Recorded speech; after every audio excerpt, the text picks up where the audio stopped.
मामूली सी तल कलामी अक्सर औकात कत्लो गारत तक जा पहुंचती है। मुआशरे में अदम बर्दाश्त खत्म हो चुकी है। हर शख्स अपनी अना और बर्तरी को सामने रखता है। कोई भी शख्स सब्र को मलहूज़े खातिर नहीं रखता। जुल्म हद से बढ़ता जा रहा है। ऐसे मालूम होता है जैसे मौत नाचती फिर रही है।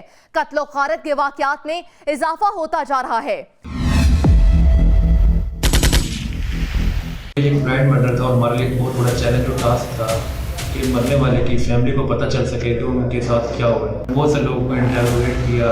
इन दी एंड मकतूल का जो ब्रदर इन लॉ है वो भी उस गाँव का रहने वाला था और वो ब्रदर इन लॉ में तो उसके चाचू का बेटा भी था। तो वो एंड पे कातिल मर के सामने आता है इस चीज़ में। तो ये अल्लाह ताला की रात की कामयाबी है कि उसने हमें ये इस कामयाबी से नवाजा, उसका एहसान है हम पे।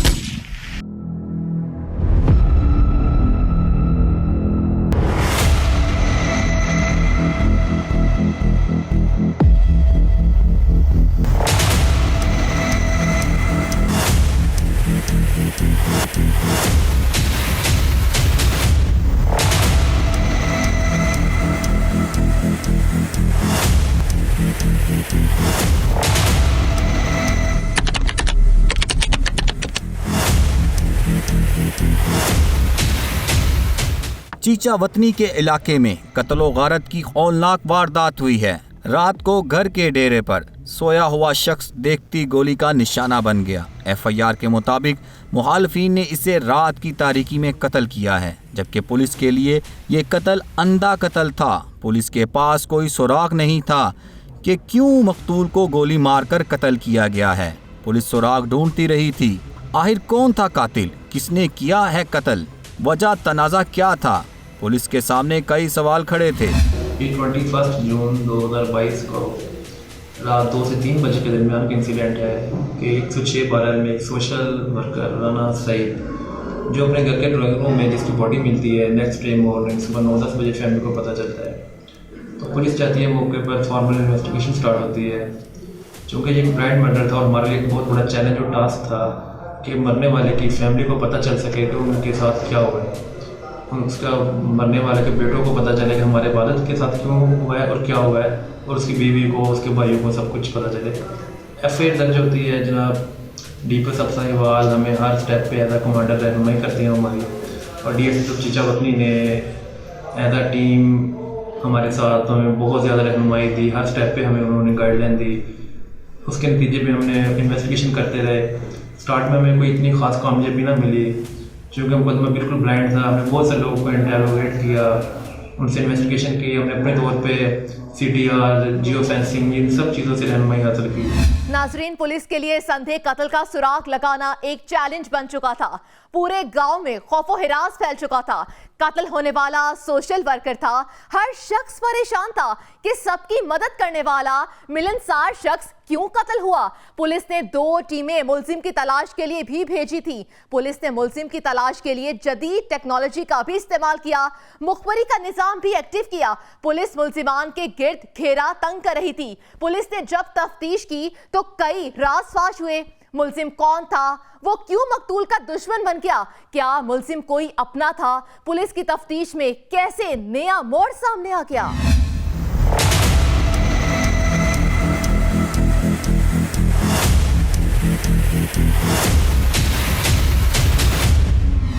जब हमने ये चीज़ देखी बाहर से कोई बंदा इसमें नहीं शामिल हो रहा है, इस चीज़ में उसको क्लू बाहर नहीं जा रहे, तो फिर हमने इंटरनली डिसाइड किया कि उनकी फैमिली ही बचती है इसके बाद। तो चूँकि फैमिली को इसमें करना चाहिए, तो फिर हमने फैमिली में से कुछ ऐसे पर्सन जो ये कर सकते हैं उनके बारे में अपनी तरफ से इन्वेस्टिगेशन स्टार्ट की। तो इन दी एंड मकतूल का जो ब्रदर इन लॉ है वो भी उस गाँव का रहने वाला था, और वो ब्रदर इन लॉ भी था, उसके चाचू का बेटा भी था, अजीम नवाज, राना अजीम नवाज। इन दी एंड फिर इन्वेस्टिगेशन उसकी तरफ आती है, तो वो एंड पे कातिल मर के सामने आता है इस चीज़ में। तो इस तरह से ये 3 माह हम इस केस में लगे रहे हैं, दिन रात मेहनत की। एक ये बहुत चैलेंजिंग मुकदमा था चूँकि ब्लाइंड मर्डर था। कोई भी क्लू वगैरह इसमें अब हमें नहीं हमारे हाथ में आ रहा था, लेकिन चूँकि अल्लाह ताला की ज़ात ने कामयाबी देनी होती है और जो कत्ल है वो छुपता नहीं है। ये चीज़ बड़ी यहाँ है कातिल नहीं छुपता, जो मर्जी हो जाए अल्लाह ताला की रातों से सामने लेके आती है। पुलिस के मुताबिक मुलजम अपना ही था। मुलजम मकतूल का कजन और साला था। पुलिस के मुताबिक मुलजम इसी गांव से ताल्लुक रखता था। इसने इंतहाई शातराना चाल चलते हुए मकतूल को गोली मारकर कत्ल किया है। जुल्म बढ़ता जा रहा है। मामूली रंजिश पर कत्ल व गारत के वाकयात सामने आ रहे हैं। हर शख्स परेशान है। आखिर कब तक मौत बांटी जाएगी?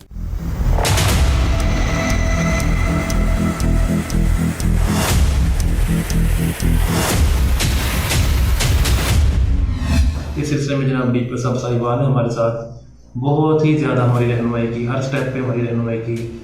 हमें जिस चीज़ की ज़रूरत थी, डाटा वगैरह जो भी चीज़ें थी, उसमें भी उन्होंने पूरी IT ब्रांच को कहा हुआ था जो भी चीज़ें जिन्हें रिक्वायर्ड है वो दी जाएँ। उन्होंने हमें हर स्टेप पे समझाया, गाइडलाइन दी, उसके साथ डिस्कशन चलती रही।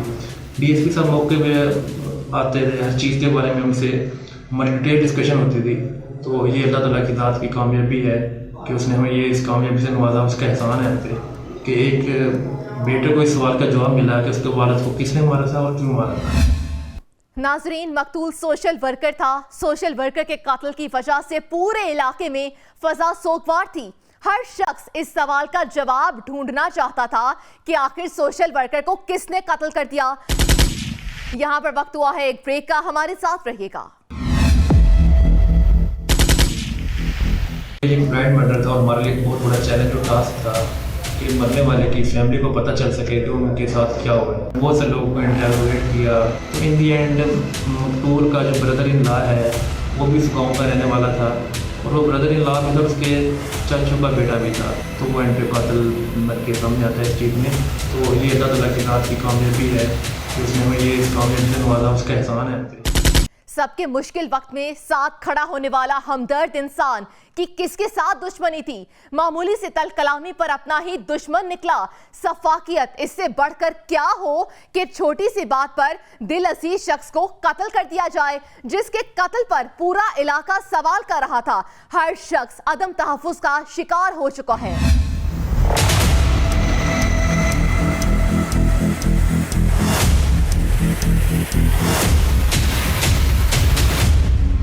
इसी इन्वेस्टिगेशन के इस नतीजे पर पहुंचे तो फिर राना अजीम नवाज को हमने अरेस्ट किया, जिससे आला कत्ल भी बरामद हुआ और वो बंदा सितंबर के एंड में जुडिशल हुआ और अब उसका ट्रायल अदालत में ज़ेर समाअत है और इंशाल्लाह अदालत इसका फैसला करेगी।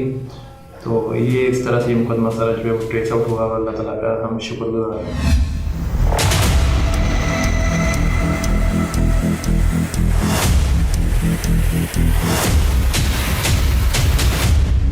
पुलिस के मुताबिक केस हल हो चुका है। मुलजम गिरफ्तार हो चुका है। सफाक मुलजम ने अपने जुर्म का एतराफ़ कर लिया है। हर शख्स जो सरापा सवाल बने खड़े थे, इन्हें भी अपने सवालात के जवाबात मिल चुके हैं। पुलिस ने मुलजम से आला कत्ल बरामद कर लिया है। मुलजम जुडिशल हो चुका है।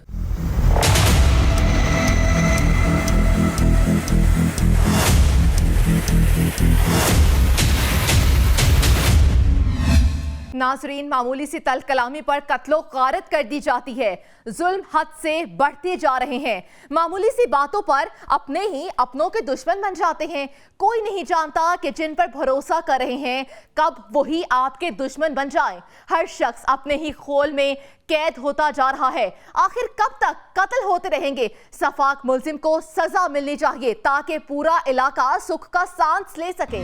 सोशल वर्कर के कत्ल से न जाने कितने ही घर मुतासिर हुए हैं। सबकी फरियाद सुनने वाला सोशल वर्कर कत्ल हो चुका था। अब लोगों की फरियाद कौन सुनेगा?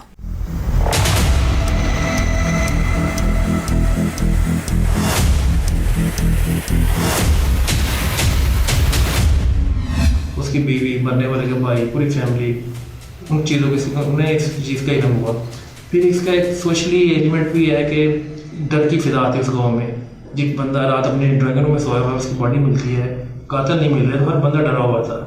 तो इसके केस के आने के बाद, ये कातिल के मिलने के बाद उन लोगों को भी रिलैक्सेशन मिली है, वो भी सुकून में आए हैं। गाँव के पूरे का पूरा जो गाँव है उन्होंने भी इस चीज़ को बहुत सराहा है कि अल्लाह ताला के शुक्र से कातिल सामने आया है। चीज़ें जो हैं वो अल्लाह ताला के शुक्र से, फजल से, एहसान से ये चीज़ें ख़त्म हुई हैं और अल्लाह ताला का बड़ा शुक्र है। मैं बड़ी कामयाबी से कहता हूँ कि ब्राइड मर्डर हमने ट्रेस की है।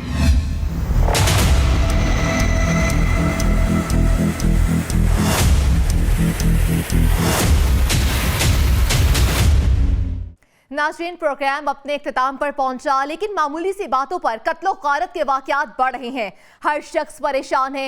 एक तरफ वालिदैन जिनसी दरिंदों की वजह से खौफ सदा हैं, तो दूसरी जानिब कत्लो गारत ने शहरियों को खौफ सदा कर रखा है। आखिर माशरे में बदअमनी क्यों फैल रही है? क्यों बेयकीनी की कैफियत है? क्यों मुआशरा अदम तहफ़्फ़ुज़ का शिकार है? पुलिस फोर्स क्यों अमन कायम करने में नाकाम है? कहां से नाजायज असलहा आता है? नाजरीन, पुलिस को मुतहरिक होना पड़ेगा। पुलिस को चाहिए कि पेट्रोलिंग बढ़ाए ताकि जराइम पर काबू पाया जा सके। इसी के साथ आप टीम क्राइम फाइल और अपनी मेजबान मरियम खान को इजाजत दीजिए। अल्लाह हाफिज।